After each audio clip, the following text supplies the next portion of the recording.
सिर्फ 2 चम्मच घी से सूजी के लड्डू या पिन्नी बनाने का बिल्कुल नया तरीका। और ये सूजी के लड्डू या पिन्नियां बगैर किसी झंझट के झटपट बहुत कम वक्त में बगैर चाशनी बनाए बगैर खोए के बहुत जबरदस्त मुंह में घुल जाने वाली बिल्कुल दानेदार बनकर तैयार होती हैं।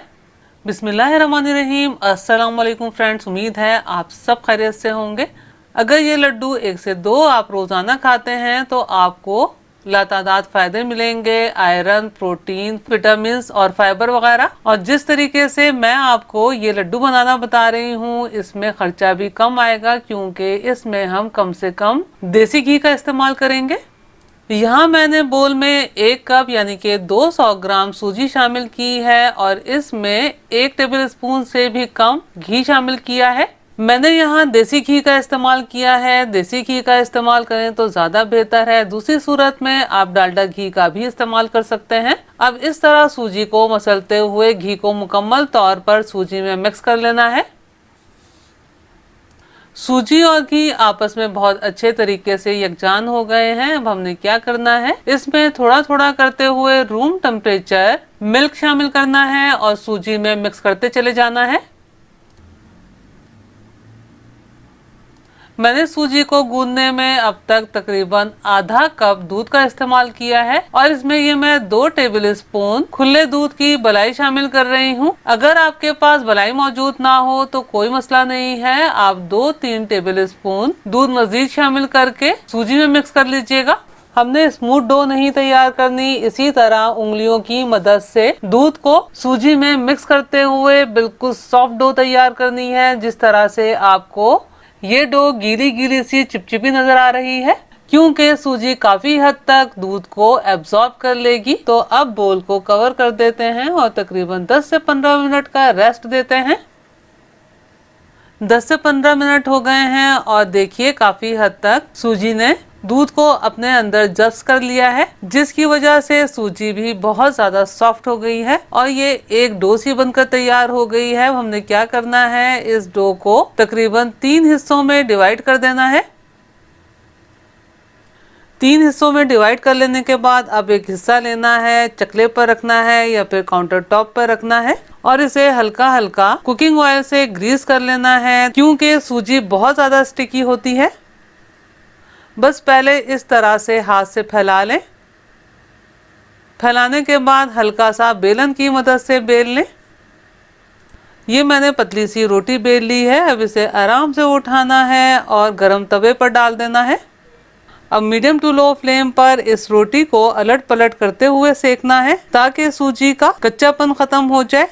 अब आप देखिए ये सूजी के लड्डू बनाने का बिल्कुल अलग और नया तरीका है, क्योंकि सूजी के लड्डू बनाने के लिए हमें सूजी बहुत देर तक और अच्छे खासे घी में भूननी पड़ती है। लेकिन इस तरीके से अगर आप सूजी के लड्डू बनाते हैं तो आपको अच्छे खासे घी में बहुत देर तक सूजी को भूनना नहीं पड़ेगा और बहुत जल्दी और कम घी में और कम वक्त में ये मजेदार मुंह में घुल जाने वाले लड्डू बनकर तैयार हो जाएंगे।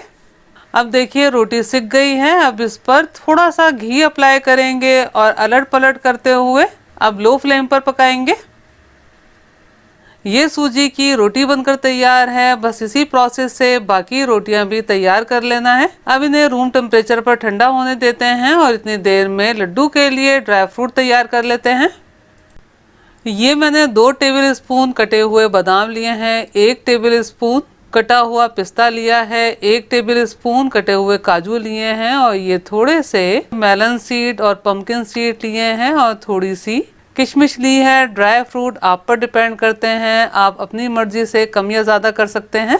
मैं इन लड्डुओं में 1 टेबल स्पून गोंद का भी इस्तेमाल कर रही हूँ, जिसे मैंने बारीक बारीक क्रश कर लिया है ताकि गोंद को फ्राई करने में आसानी हो सके। यहाँ मैंने एक छोटा सा पैन लो फ्लेम पर रखा है और इसमें तकरीबन ½ टेबल स्पून देसी घी शामिल किया है। इसमें ये 1 टेबल स्पून गोंद शामिल की है। अब इसमें मुस्तकिल चमचा चलाते हुए लो फ्लेम पर मुकम्मल तौर पर फूल जाने तक पका लेना है। आप देखिए ये मुकम्मल तौर पर फूल गई है। अब इसे एक प्लेट में निकाल लेते हैं।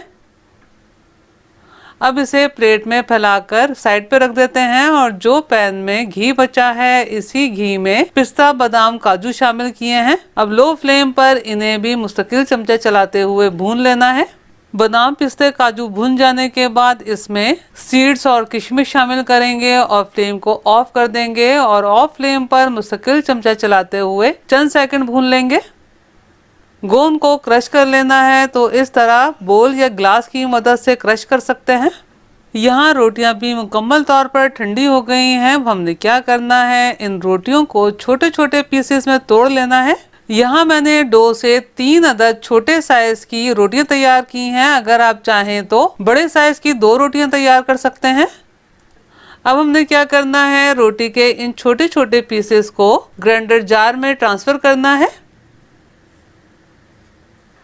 और मशीन को ऑन ऑफ करते हुए बारीक पीस लेना है। आप देखिए ये बिल्कुल फाइन पिस कर तैयार है। अब इसे एक बोल में ट्रांसफर कर लेना है। आप देखिए रोटियों ने पिसने के बाद वापस दानेदार सूजी की सूरत इख्तियार कर ली है। अब इसमें ड्राई फ्रूट वगैरह शामिल करेंगे तो यहाँ मैंने क्रश की हुई गोंद शामिल की है। ये तमाम ड्राई फ्रूट शामिल कर देंगे। 2 टेबलस्पून डेसिकेटेड कोकोनट यानी कि नारियल का बुरादा शामिल किया है। 1/4 टीस्पून इलायची पाउडर शामिल किया है। इसमें आप मिठास के लिए हाफ कप देसी शक्कर शामिल कर सकते हैं या हाफ कप मिश्री का पाउडर शामिल कर सकते हैं, या आपके पास चीनी का बुरादा मौजूद हो तो चीनी का बुरादा शामिल कर सकते हैं। तो यहाँ मैंने हाफ कप पिसी हुई चीनी शामिल की है। चीनी को अच्छे तरीके से तमाम अज्जा में मसलते हुए मिक्स कर लेना है।